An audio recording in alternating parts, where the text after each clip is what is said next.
আজ আমার ছাদের ড্রাগন গাছগুলোতে অনেকগুলো ফুল একসাথে ফুটেছে।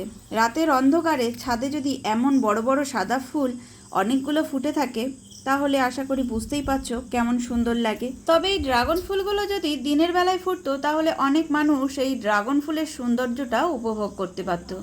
যেহেতু রাতের বেলায় ফোটে সেহেতু যার বাড়ি ড্রাগন গাছ আছে আর বাড়ির পাশাপাশি কোনো বাড়ি থাকলে তারাই একমাত্র এই ড্রাগন ফুলের সৌন্দর্যটা উপভোগ করতে পারে। কারণ ড্রাগন ফুলের কুঁড়িগুলো যেদিন ফোটে সেদিন সন্ধেবেলায় কুঁড়িগুলো খুলতে শুরু করে, ওদিকে ভোর হতে না হতেই ফুলগুলো আস্তে আস্তে শুকোতে শুরু করে দেয়। তাই সকালবেলায় যে ফুলের সৌন্দর্যটাকে উপভোগ করবে তার আর কোনো সুযোগই থাকে না।